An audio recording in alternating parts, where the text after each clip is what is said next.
Tasty ആയിട്ടുള്ള jam role ഉണ്ടാക്കിയാലോ? Super ടേസ്റ്റിയാണത്. വളരെ സിമ്പിളായിട്ട് ചെയ്യാൻ പറ്റും. കുറച്ച് സമയം ഇതിന് ചിലവഴിക്കേണ്ടി വരും, എന്നാലും നമുക്ക് നല്ല ടേസ്റ്റി ആയിട്ടുള്ള ഒരു സ്വീറ്റ് ഡിഷ് തയ്യാറാക്കാം.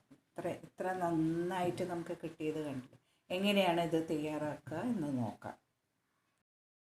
എൻ്റെ സിമ്പിൾ റെസിപ്പീസൊക്കെ ഇഷ്ടപ്പെട്ടാൽ സബ്സ്ക്രൈബ് ചെയ്യാനൊന്നും മറക്കരുത്. പിന്നെ സബ്സ്ക്രൈബ് ചെയ്യാത്തവരുണ്ടെങ്കിൽ സബ്സ്ക്രൈബ് ചെയ്യണം, ലൈക്കും കമൻറ്റും ഒക്കെ ചെയ്യണം. ഉണ്ടാക്കാൻ 3 കോഴിമുട്ട എടുത്തു. അതിനുശേഷം ഒരു അരിപ്പയിൽ 6 ടേബിൾ സ്പൂൺ മൈദ എടുക്കുക.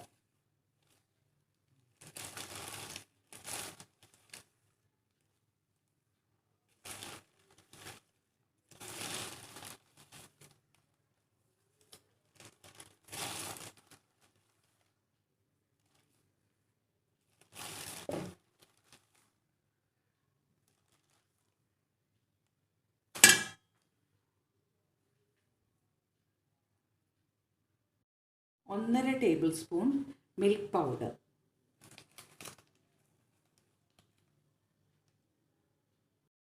ബേക്കിംഗ് പൗഡർ 1/4 ടീസ്പൂണും കുറച്ചുകൂടി അതിൻ്റെ ഒരു അരഭാഗം കൂടി എടുക്കുക. ബേക്കിംഗ് പൗഡർ കാലും കൂടി എടുക്കുക. 1/3 എടുക്കേണ്ടത്. അങ്ങനെ എടുക്കുക. പിന്നെ ഇത് നന്നായി ഒരു അരിപ്പയിലിട്ടിട്ട് അരിച്ചെടുക്കുക.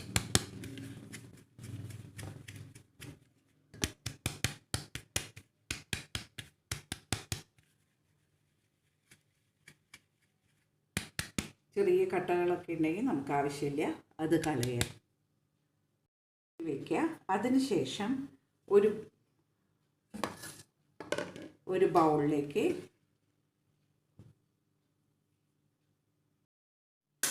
3 എഗ്ഗ് പൊട്ടിച്ചൊഴിക്കുക. കോഴിമുട്ട പൊട്ടിച്ചൊഴിക്കുക ഒരു ബൗളിലേക്ക്.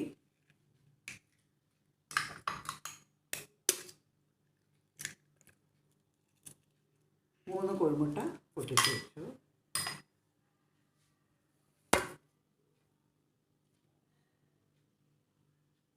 ഇതിലേക്ക് 6 ടേബിൾ സ്പൂൺ ഷുഗർ ഇടുക.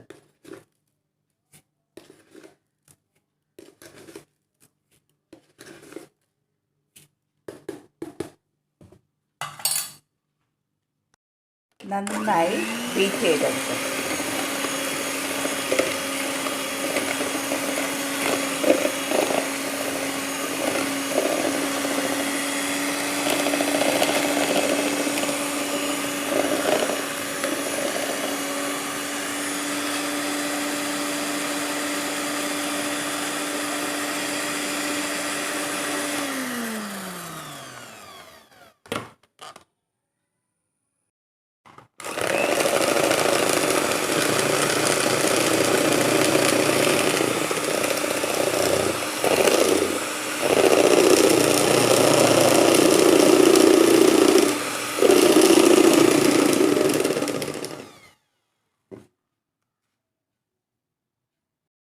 പതിഞ്ഞു വന്നു.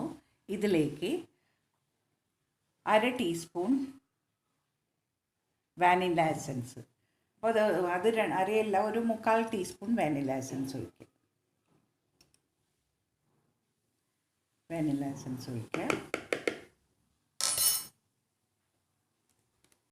വന്ന എഗ്ഗിലേക്ക് നമ്മൾ നേരത്തെ മാറ്റി വെച്ച പൊടികളൊക്കെ ചേർക്കുക.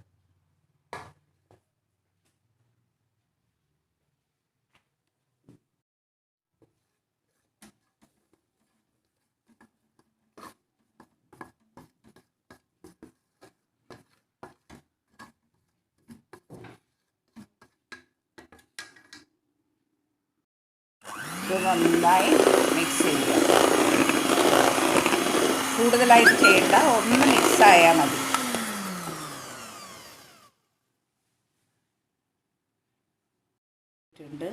നല്ല ഫ്ലഫി ആയിട്ടിട്ട് ഇതിലേക്ക് 3 ടേബിൾ സ്പൂൺ ഉരുക്കിയ ബട്ടർ ഒഴിക്കുക. തണുത്തതായിരിക്കണം, ചൂടുള്ളത് പാടില്ല. 3 ടേബിൾ സ്പൂൺ ബട്ടർ ഒഴിക്കുക.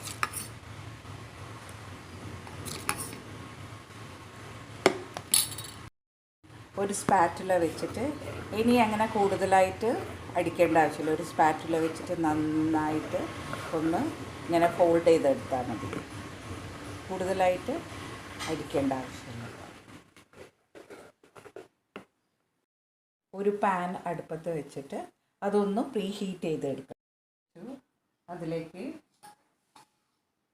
കുറച്ച് ഓയിൽ, ഇപ്പോൾ ബട്ടർ ഉള്ളതുകൊണ്ട് ബട്ടർ തന്നെയാണ് ഇടുന്നത്. ഇതൊക്കെ ഹോം മെയ്ഡ് ബട്ടർ ആയതുകൊണ്ടാണ് ഇങ്ങനെ ഇരിക്കുന്നത്. ഇട്ടു, കുറച്ച് ബട്ടർ ഇതിലേക്ക് ഇട്ടു. അതിന് ശേഷം നന്നായി സ്പ്രെഡ് ചെയ്യാം.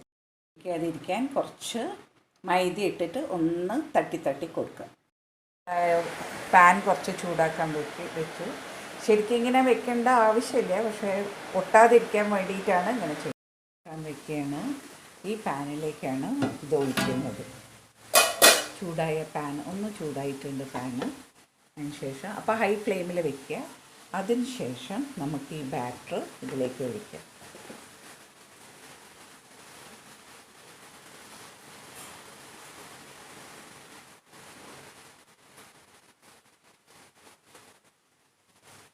ഒഴിച്ച് സ്പ്രെഡ് ആവട്ടെ അങ്ങോട്ട്.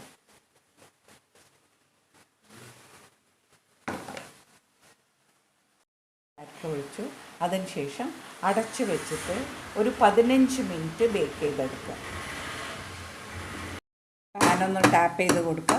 അപ്പോൾ ഒന്ന് സ്പ്രെഡായിട്ട് കിട്ടും. ഇനി അടച്ച് വെച്ചിട്ട് വേവും. 5 മിനിറ്റ് കഴിഞ്ഞു. നന്നായി വെന്തിട്ടുണ്ട്.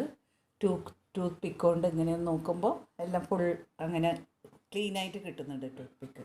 അതിന് ശേഷം നമുക്ക് അടച്ച് വെച്ച് ഇത് തണുക്കണം. കുറച്ച് തണുത്ത് കഴിഞ്ഞിട്ട് മെല്ലനെ എടുക്കുക കേട്ടോ. ഇന്നിങ്ങനെ വിട്ട് വരുന്നുണ്ട്.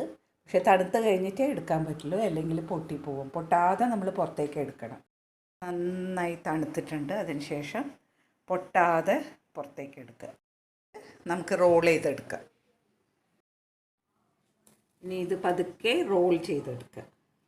ക്ലീൻ ഫിലിമിൽ വെച്ചിട്ട് പതുക്കെ പൊട്ടാതെ റോൾ ചെയ്തെടുക്കുക.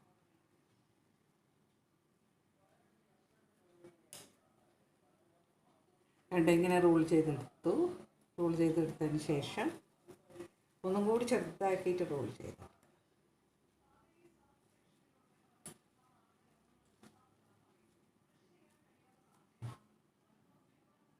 ശേഷം 2 സൈഡും കവർ ചെയ്തിട്ട് 2 സൈഡും ഒന്ന് ഇങ്ങനെ ഫോൾഡ് ചെയ്തിട്ട് ഒരു 10 മിനിറ്റ് ഫ്രിഡ്ജിൽ വയ്ക്കുക. ക്ലീൻ ഫിലിമിൽ നന്നായി റോൾ ചെയ്തെടുത്ത കേക്ക് നമുക്ക് ഫ്രിഡ്ജിൽ ഒരു 10 മിനിറ്റ് വെച്ചാൽ മതിയോ. അതൊന്ന് സെറ്റ് ആവാൻ വേണ്ടിയാണ് ഫ്രിഡ്ജിൽ വെക്കുക. മിനിറ്റ് കഴിഞ്ഞു. ഇനി നമുക്ക് റോൾ ചെയ്ത ഇത് നമുക്ക് തുറന്നെടുക്കാം. നന്നായിട്ട് തുറന്നെടുത്തിട്ട് എങ്ങനെയുണ്ട് നോക്കാം. ഇനി ഇതിലേക്ക് നമുക്ക് ജാം സ്പ്രെഡ് ചെയ്യാം. നല്ല പൈനാപ്പിൾ ജാമാണുള്ളത്. അത് എടുത്തിട്ട് ജാം നന്നായിട്ട്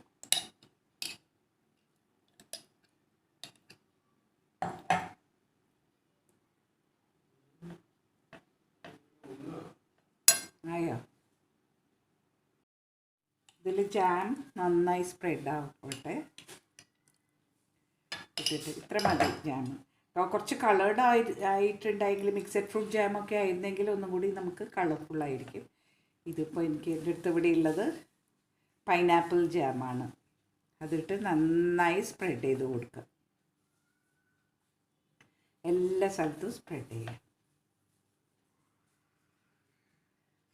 നല്ല സ്വീറ്റ് ആയിരിക്കും. ശരിക്കും ഇതൊരു നല്ല സ്വീറ്റാണിത്. ഒക്കെ തേച്ച് പിടിപ്പിച്ചു. നന്നായിട്ട് വന്നിട്ടുണ്ട്.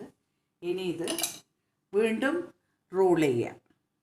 റോൾ ചെയ്ത് ടൈറ്റായിട്ട് റോൾ ചെയ്ത് ഒന്ന് പ്രസ് ചെയ്തിട്ട് നമുക്ക് കട്ട് ചെയ്തെടുക്കാം. ഒന്ന് പ്രസ് ചെയ്ത് കുറച്ചങ്ങനെ നിൽക്കട്ടെ. വെച്ചിട്ട് നല്ല സെറ്റായിട്ടുണ്ട്. നല്ല ടൈറ്റായിട്ട് റോൾ ചെയ്തെടുത്തുകൊണ്ട് ഇനി നമുക്ക് കട്ട് ചെയ്യാം. കട്ട് ചെയ്തെടുത്തു. ജാം റോള്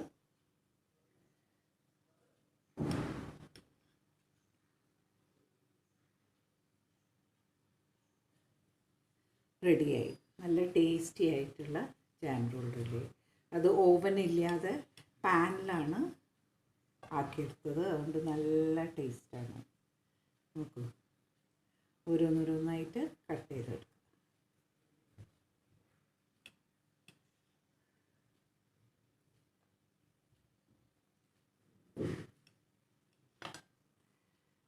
നമ്മൾ ബേക്കറിയിൽ നിന്ന് വാങ്ങുന്ന അതേ ടേസ്റ്റാണ്. ഇതിൻ്റെ ഉള്ളിൽ നമുക്ക് കളേർഡ് ആയിട്ടുള്ള ജാമാണെങ്കിൽ, മിക്സഡ് ഫ്രൂട്ട് ജാമാണെങ്കിൽ ഒന്നും കൂടി നല്ല കളർഫുള്ളായിരിക്കും.